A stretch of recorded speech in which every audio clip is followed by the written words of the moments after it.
She is leaving. She has left me here. I have what I need. The time, solitude, memories, blankets, water, the swang.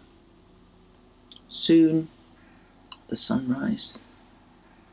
She's done what she can, and she's gone. She was brave, selfless to the last glance, just a glinting tear which burst in her eye and overflowed down her cheek as she left. Up to then nothing, all the goodbyes we could say, and some we couldn't. I'm praying for her before I go. No, not praying. We don't pray. We don't have gods anymore, not real ones. Just the ones who've made themselves. Made of money. Looking well.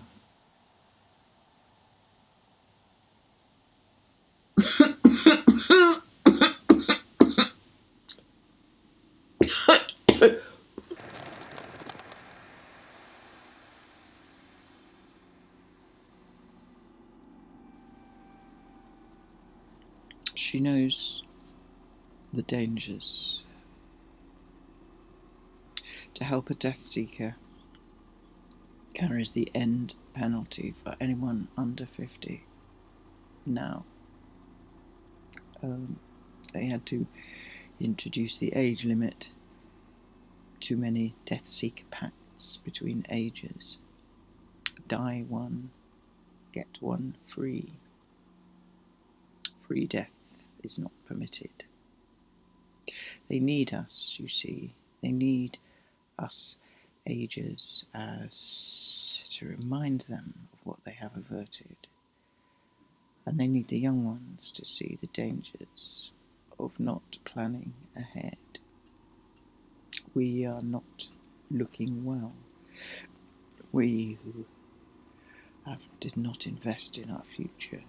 We are the otherwise future.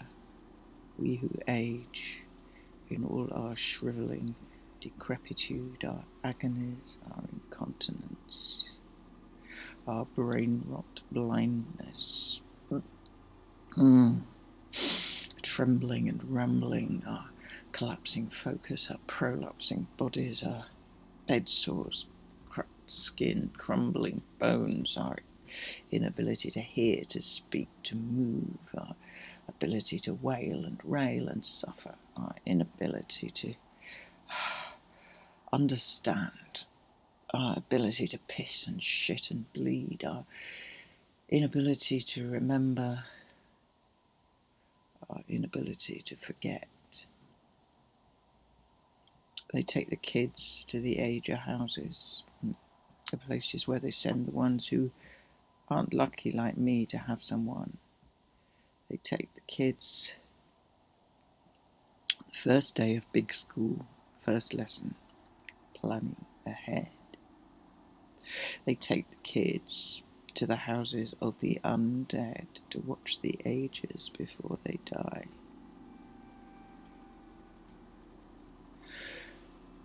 My generation, we never had that lesson. Then there were no personal immortality plans to pay into. Looking well was for the super rich, not for us. It was out of our reach. We never thought about it. Let's face it, it was for freaks.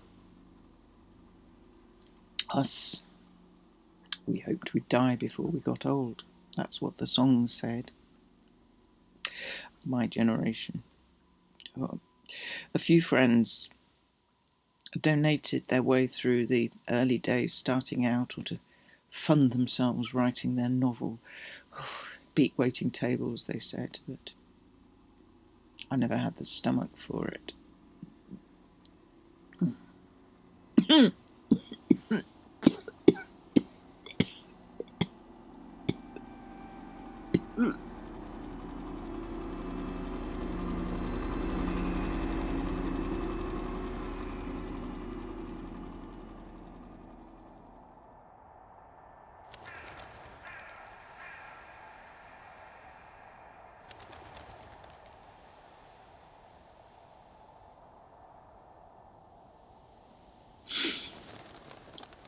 the wellness industry. Suddenly, there were lots of startups doing wellness. Then they were cool, not for freaks, not for just the super rich, for everyone. Then a lot of people made a lot of money in a very short time, took their companies public, sold them on. Now there's just the two biggies, Ambrosia Corps and Besma. And you know what? Turned out there were plenty of people who had been planning ahead all along. Quietly, furtively, because it wasn't cool then to think about the future, but they're looking very well now, thank you. I never wanted that. When my time comes, I'll go. That's what I thought then. That's what I think now. Except now, they won't let you go.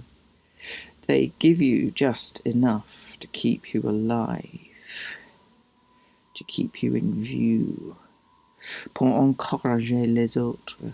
And Ambrosia and Besma, they fund meds for Ager as part of their corporate social responsibility plan, they say, but everyone knows it's because it suits them to have us around. Spectres of what an unplanned future looks like. We help business. More than all the pictures of those who are looking well and enjoying life, laughing hysterically into their salads, showing off their white teeth and their flawless skin. We drive sales through fear.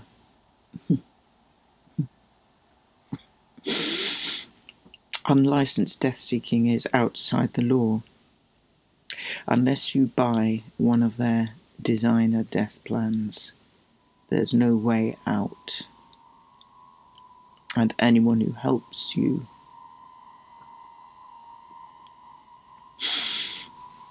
but she helped me. She helped.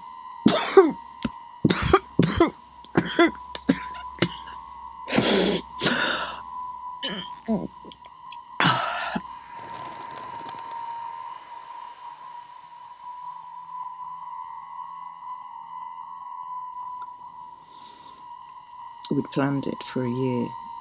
She ordered the Swang on the light wave. It arrived here weeks ago, long enough to know it hadn't been tracked. She managed to get an unregistered transport through her group, and we drove through the night, avoiding the well cams. She brought me here, where we used to spend holidays when she was little. It's safe here, cold and damp, but safe and beautiful. She couldn't stay to the end, of course. She left before dawn. They don't plan ahead, she and her group. They have other stories, other ideas, other plans. They don't want to live forever. The friends they went to school with, they're all planning ahead, or donating ahead is the thing now. Donate for today's Immortals and you'll be investing in your own future program. Except she and her friends know there'll be nothing. All those monthly deposits their school friends were making, they're all going up the arms of people my age. When their time comes, there'll be nothing. Nobody will be making deposits for the next wave, for those who are planning ahead now. The next generation, they'll have wised up, moved on, planning ahead, looking well. It's a money bubble, and it will burst. That's how money works. And the Immortals, they're made of money.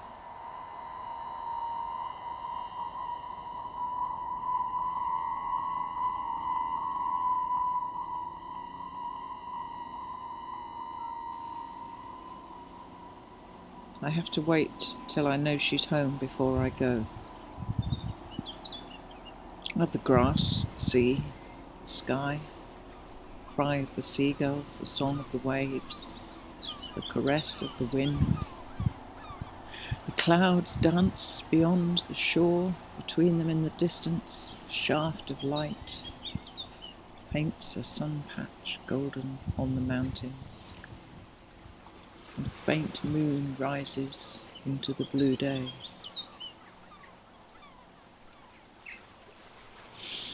I can spend a few more hours in this world and almost forget that I want to leave it. I gave her life, she gave me death. It's a fair exchange.